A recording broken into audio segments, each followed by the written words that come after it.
Thank you. That was so beautiful. You know, I was singing it to myself, thankfully, right? While they were singing it, and I just thought, how powerful is that? Let's just everybody speak that out loud. I am spirit. I am spirit. There's just something about that. You're all smiling now, aren't you? You see how that works? Woo! So we are right in the midst of our October theme of global transformation through individual transformation.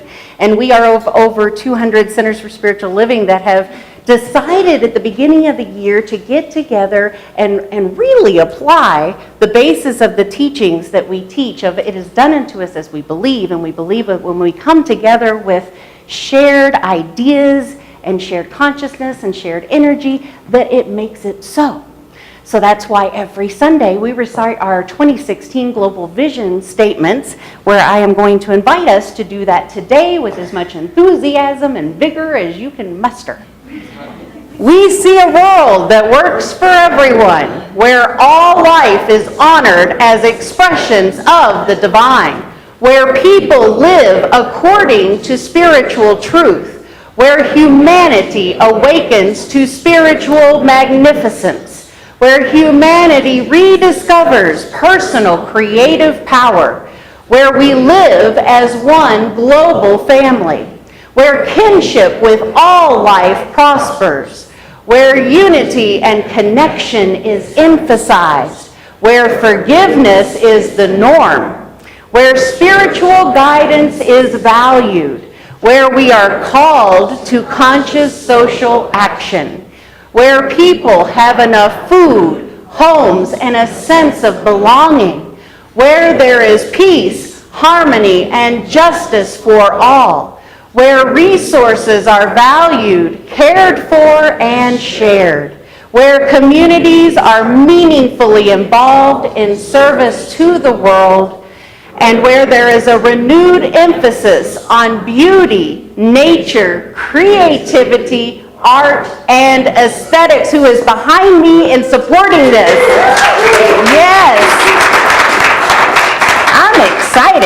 I'm excited because, you know, this is the whole premise of today's message too, as we really embrace and step more fully into this idea of living consciously aware, then what we know about ourselves and life and how we're interconnected grows and evolves. And when it grows and evolves, our ability to perceive, know, behave, act, and operate expands. Now let's just take a moment to think about why that would even be important to us, individually and globally. Just thinking. Why? Why would that be important to us? I can tell you a lot of reasons why it's important to me. I could give you probably 30 perfect examples of what I personally went through this week just to prove that to you. Woo! I tell you what, something happens when we just continue to become consciously aware.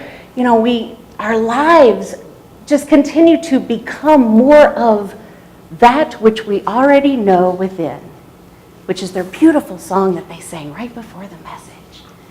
So perfect. So perfect. So remember last week, how many of you did your mirror exercises? Some? A little bit? I don't see many hands up, y'all. Holy cow. Do we need to go back and repeat that message from last week? Come on now. Mirror work, mirror images. You know, I just have to do a shout out to beautiful Louise Hay. She celebrated her 90th birthday yesterday.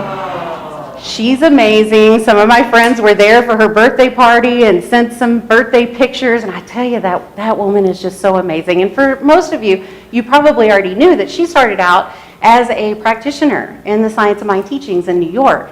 And a dear old friend of mine has one of her original books before it was published, like in the glossy, pretty form of You Can Heal Your Life, where she had put the affirmations together with the physical manifestations that we experience in our body and the beliefs, the false beliefs that we're holding for that. And let's see, the reason why I'm telling you that is a really good example, in my opinion, of becoming more consciously aware of oneself and the operations around them, because it was in the years as a practitioner where she had practitioner appointments working with people and treating and knowing the truth for them that she was able to compile that data to write that book. I think that's just pretty amazing. And look at how that evolved in all of the people's lives that she has been able to touch and make a difference in and influence in all of these years. And how this passion, because my point here is to let our loving provide us the courage and the passion to make a difference in the world. And that, I think Louise did that. You know, she didn't particularly have or know too many LGBTQ people back in the day in the early 80s when she started those very famous hay rides. They were called hay rides because of Louise Hay, isn't that cool? And she was called to know the truth with these beautiful people and this culture that was really feeling this, you know, this major shift taking place within their own society, with not knowing even what AIDS was at the time, but seeing everybody, all your friends and loved ones getting sick and dying. And she was just called because that was her passion, to know the truth, regardless of the effect that they were experiencing. And she's done so much wonderful things. So just a little shout out, happy birthday to Louise today. Yeah, I think that's appropriate. How about we start with that first slide after the, okay, here we go. So, you know you are fully immersed in fall when you see this. So we all know that there's really just two kinds of people on the planet, the kind that really love pumpkin spice everything, and the people that don't, right? So those of you that just really love it, this is your time, this is your moment. Enjoy, grab it, love it. Just have fun with it. So let's go to the next slide, please. Here we go. Halloween group therapy. It's one of my favorites. Notice they're all just talking about realistically what's going on for them in the moment. I just love that. Yeah. And as we know already, what happens when we sit around and we talk about what it is that we're experiencing, we're probably just going to keep experiencing more of that, right? Most likely. That's kind of what happens. I just love that comic strip. Did you all catch yourself doing that at any time this week? Affirming any of that? You know, like my love life bites. I am not the human I used to be, or the man I used to be, or the woman. I'm not the man I used to be. I can guarantee you that. I feel hollow inside. I curse everything. I haven't felt alive in years, and I just feel disconnected. Any of that pop up for you? A few times for me this week, yes. Yes. I'm seeing some arms raised in the back there, yeah. So, what's that beautiful thing that we know that we have been gifted with, that we can do when we have moved in that greater experience of conscious awareness? What do we get to apply to that when we're there? Love, yeah, love. We get to have a new idea, don't we? It's like Dr. Barker, the one in New York that Louise Hay studied under. He was famous for saying this. If something wasn't working out and he felt himself hitting his head against the wall, he was like, Barker, you just need a new idea. And that's really what happens. We just need a new idea. We just need to bring in that energy, that new energy of things. And that reminds me of something that I had written about here that I really want to talk to you about. So let me see if I can find it. And it has to do with some great teachings. Use the binary code. You guys familiar with the binary code? Great teachers explain what the universe is, sometimes using the binary code of ones and zeros. And we know that's how computers work, ones and zeros. And there's just an infinite number of patterns and ways that we can use ones and zeros to create things, to process them, to have analytics done. It's just really quite bizarre. It blows my mind all the time. But here's the way that the universal language is used as a binary code, and great teachers explain what the universe is. Reality is 1, and nothing is 0. And so the universe is made up of a lot of combinations of reality and nothing. Reality and nothing, just like that. We've got reality, as we call it in the moment, because reality is very, it's very sneaky. It's very slippery. It's defined by us. And that's one of the reasons why our conscious awareness and conscious evolution is so incredibly important. You guys see that? Can you follow me there? So think of the 1 is reality and the 0 is nothing. And if we're in the midst of a reality that isn't quite matching up to what it is that we're desiring in our heart or that meets our passion, we can always go back to 0 and create a different 1, create a different reality, so to speak. Decide how we want to feel about it. It's kind of cool that way. Really cool that way. And so there's this, I speak a lot about how life is a spiral because we tend to come back around. We're just in a different spot on that spiral every time because we're a different being. I talked last week about how we are not individual, we're individualized expressions of the divine because we are truly all connected. You know, the largest living organism on the planet. Well, right now, there's kind of a toss-up right now between the largest aspen grove in Colorado and this wonderful mushroom called the honey mushroom. It's, you know, but the whole premise is it's a one living organism that under the ground is connected by its roots and its vines and its structure, and it pops up from miles and miles away. It's all a part of the same. And so we're the individualized essence of that nature of the divine. And as we grow and evolve on that spiral of being consciously aware, and as evolution takes place, that's how we're able to make a difference in our own life and the life of the planet, the life of the universe. And you stop to think, well, okay, that's well and good, and we talk about this a lot, but why is that important? It's like this story of the wise owl that told the pig that was underneath the tree rooting around for acorns, gobbling up all these acorns. And the owl said, be careful. Make sure you don't dig up the roots of the tree. And the pig says, well, I don't care about the tree. I just care about the acorns. And I think that pig's probably going to care about that tree come next year if the tree dies when he digs up the roots, right? So we're all connected. We all impact everything else. And that's really, by this point, that's kind of a given. I mean, everybody in this room pretty much subscribe to the fact that in some way, shape, or form, we are connected to each other? Pretty much, yeah, good. Some of you, all of you, maybe. So, through our own process of evolutionary awakening, we contribute to the larger consciousness and create a new evolving reality toward more connection, more compassion, more cooperation. We have a role to play in how we evolve. And I've told you before, not only do we have a role, but we have a responsibility. Dr. Michael Beckwith calls it trusting, and it's so beautiful how he spoke of it once.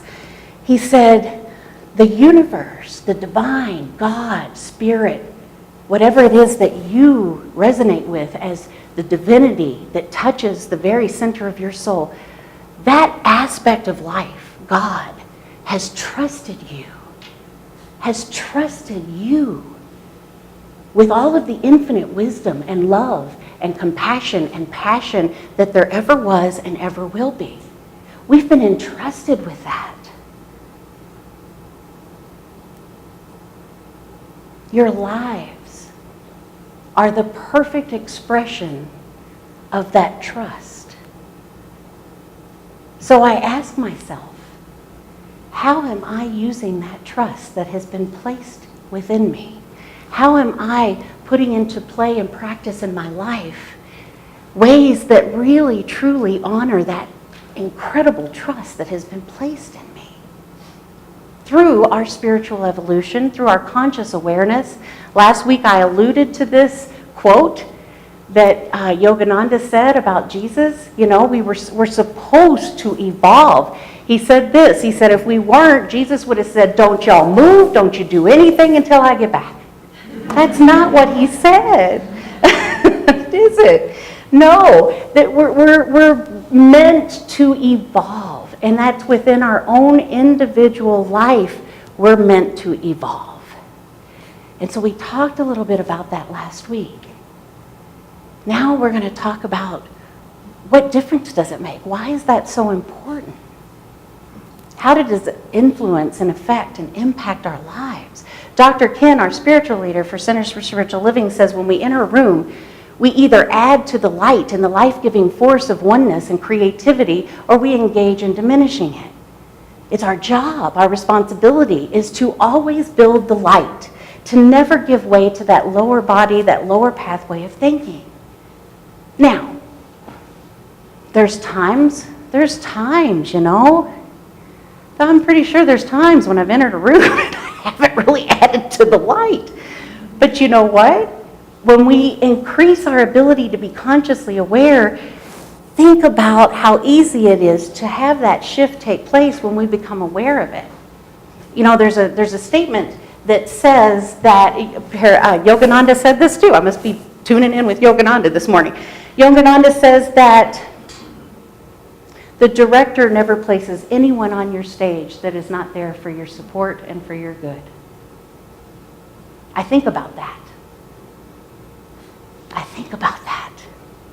No matter what, no matter who you meet, no matter what experience you're going through, it's there for our support. And as you know, when I shared one of my stories on September 18th, that very auspicious day, it's a beautiful story to really show how we are all connected, and everything that happens for a much larger scale reason.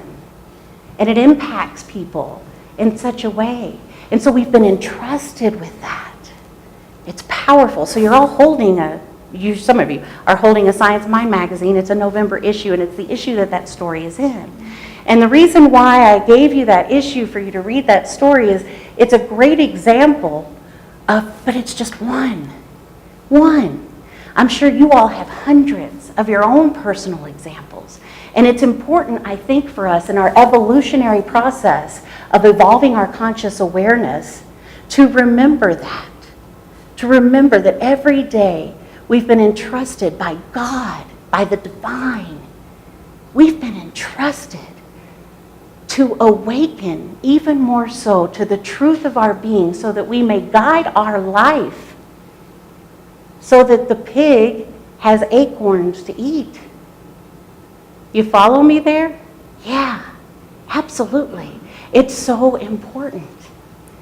And so Reverend Canon Charles Gibbs says the call of this moment and of all moments is to seek the light, to face the darkness within and without, with unflinching honesty and unswerving devotion to journey at least a little each day towards greater enlightenment, living in love, fearless, joyous, free, in service to this glorious world. I love that. Each and every day. So let's see. The other reason about the story is this. I discovered, even on a greater scale, it just keeps wowing me. I mean, life will continue to wow you as we evolve in this conscious awareness thing. You know, as a lot of you know, my favorite television series is Northern Exposure. It came out in the early 90s and went for 6 seasons. And to my great joy and delight, my husband Tony has been watching it with me, and we're about at the end now. We have just a few more episodes to go. And it dawned on me last night when we were watching our juicy Saturday night episode, because I tell you, every one of these episodes is a spiritual experience, I promise you that. We were watching it, and it dawned on me, oh my gosh, because the story, one of my stories that's in the magazine, occurred in 1994. It started in 1994 when I was 22 years old. And I was just finishing watching Northern Exposure, and it dawned on me from the episode that I watched last night, oh my God, because they're so enlightening. And there was a little bit of Joseph Campbell, the hero's journey in there, and all of this. And that was my first introduction to that kind of thinking with Joseph Campbell and hero's journey back then. And it came full circle to me. I was like, oh my goodness. Everything has just kind of come full circle. And who I am now and the awareness that I have gained through the evolutionary process, I get this in a different way. I get this on a different level. One that I get to take using this great trust that has been entrusted in me. I get to take this greater awareness and apply it to my life in a greater way. I really just think that's amazing, because when it comes down to it, folks, our hero's journey is very unique and individual to each one of us. My hero's journey, no one else on the planet is having that journey, and no one else on the planet is having your journey. And all of those characters that you come across on that play where the director has placed them for our unfolding good and our unfolding awareness, there's a reason and a purpose to all of it. So the reality that we're in, it's up to us to be able to shift it in such a way that brings that light into the room, that adds more light to the room and not diminish it. You see? It's all connected. And when we do that more and more and more, there will always be plenty of acorns for the pig to eat. Right?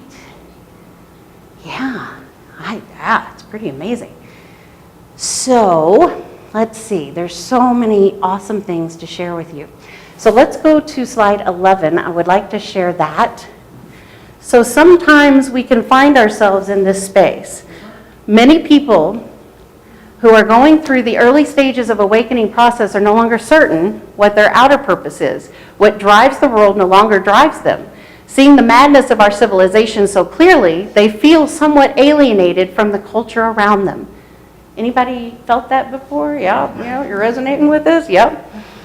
Some feel that they inhabit a no man's land between two worlds. They are no longer run by the ego, yet the arising consciousness has not yet become fully integrated into their lives. Inner and outer purpose have not yet merged. Inner and outer purpose have not yet merged. So it's like sometimes I feel like I'm vibrating at an energetic level that I have never recognized before. And I'm not quite sure what to do with my skin in that energetic vibration. Not quite sure how to show up, how to behave, how to respond. And so I feel I find myself in that no man's land point. And that's where our spiritual practices are so important. That's why our roots are so important, those that we are so incredibly connected to. And having that mirror that I talked about last week, having that mirror reflection and really being aware of everything that shows up along our path, knowing full well that it's there entirely for our support. Entirely. So I'll tell you about manifestation, because this message is also very important about the continual manifestation in our life. You know, there's this story about gold miners, gold diggers in California that hit this incredible run of gold. And they were so excited, and they ran back to town to get some more supplies, and they all agreed that they weren't going to tell anybody. And so they run back to town, they get their supplies, they sleep overnight, and the next morning there's 20 more miners on their horses waiting to ride out with them. And they all knew that they didn't say a word. So they were like, "How did you know?" And they said, "Your smiles gave it away." I mean, come on. That's it about the universe, folks. That's our manifestation capability, is just imagine every single day waking up and knowing you've hit this incredible strand of gold, because I'm always talking about mining for the good, right? So you've mined and you've hit this incredible gold, and your smiles just give it away. They just give away how in tune, turned on, tuned in to universal flow and intelligence and wisdom that you are. And so there's something magical and explosive that happens when we tune into that in our lives. You guys know what I'm talking about? I'm sure you all have at least one story that you could share where this applies to. Well, I want to share a quick one because it's happening right now within my life. And that is, for years, I have wanted to go to this conference called Emerging Women Live. It's a conference that's put together every single year with these empowering women, authors, speakers, change makers, world difference makers, just people I really want to sit down and have a meal with and talk to. And the registration is like $2,300. It's really expensive. So it's something that I would put on my calendar every single year because it would happen in the fall. And as it happens, they would release the dates for the next year, and I would keep on track of it, and I'd put it in my calendar, and I would just continue to know, continue to see myself there. After all these years,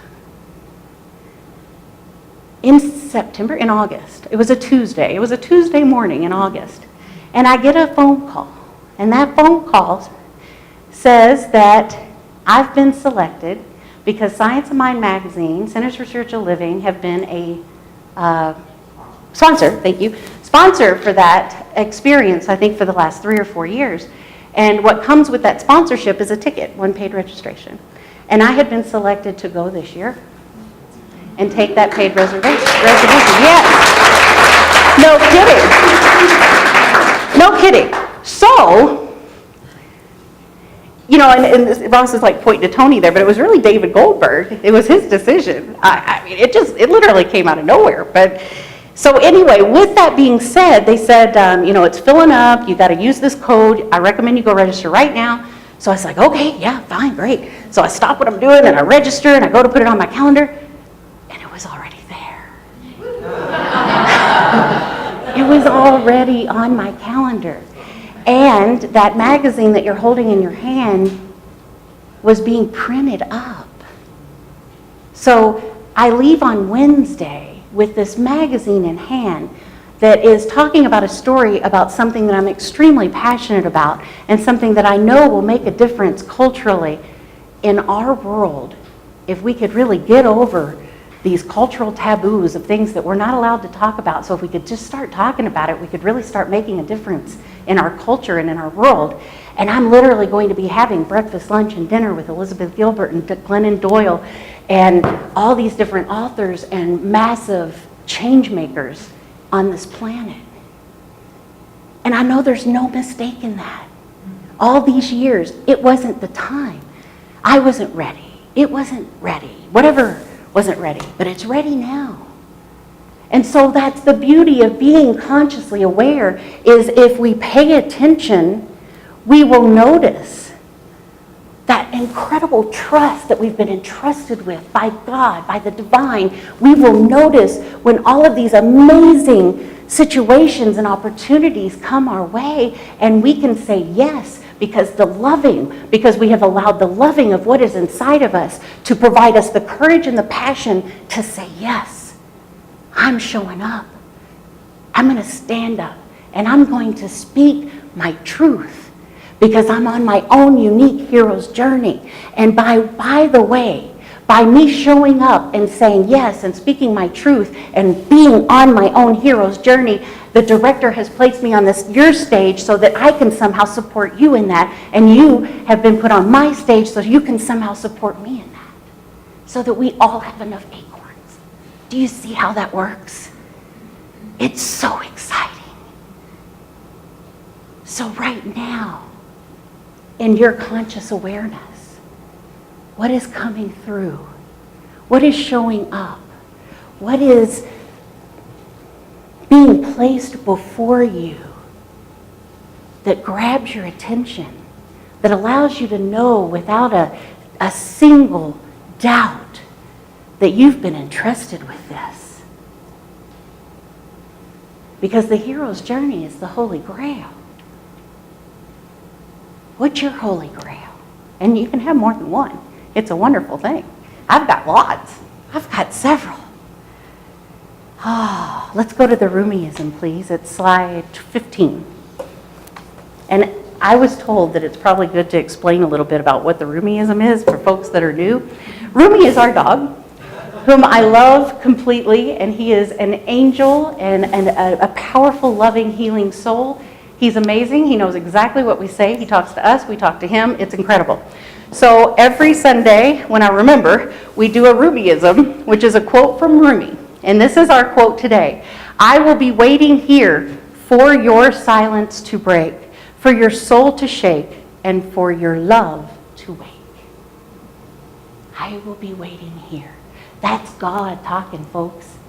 That's God saying, I have entrusted you, I have imbued you with all of the infinite intelligence, all of the love, all of the pure potentiality that has ever existed and ever will exist. It's right there in you.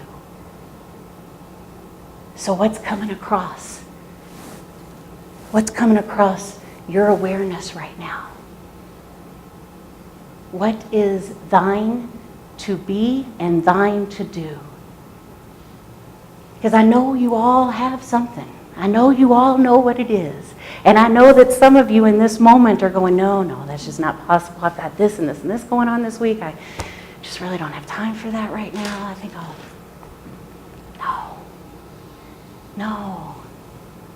The time is now. The time is truly now. So let's go to the manifesting. 13. Manifesting is about becoming very clear about what you are and then allowing the right things to align with that. It's that simple, folks. It really is. And if it's not showing up in the moment, just know it's not time yet. But it will be. Manifesting is about becoming very clear about what you are and then allowing the right things to align to that. So there's all kinds of things going on right now. There's all kinds of things going on for the continued evolution and growth of this community. We are being supported like no business. It's amazing. There's so much going on right now in support of your individualized life as the expression of the divine. And so it's our responsibility to awaken to that and to apply our conscious awareness to what is coming across our field of knowing, our field of understanding.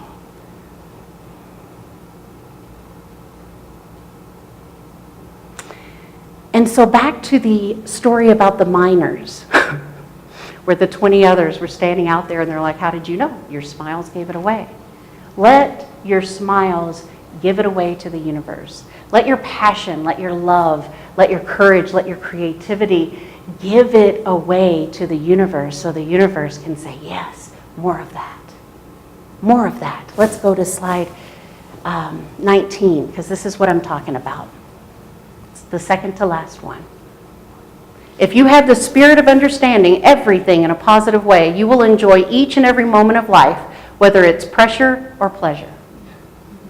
Because I guarantee you the pressure is happening to arrange things on purpose for your greater support and greater evolvement. I guarantee you that. I am completely 100% sure. So, let's understand everything in a positive way. That binary code, 1 and zeros, 1 and zeros. Let's apply that to our life in every moment.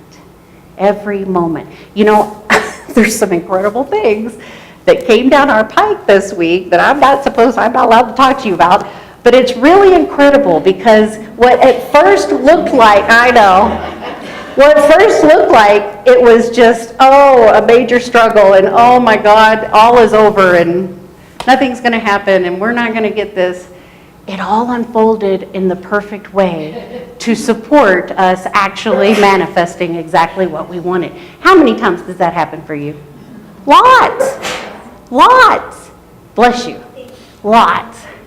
So understanding everything in a positive way, it's just like those miners. We're showing the universe. We're demonstrating the universe. And it's going to just keep sending it back to us. So we have an affirmation to state together today. Last slide, please. So let's everybody state this together.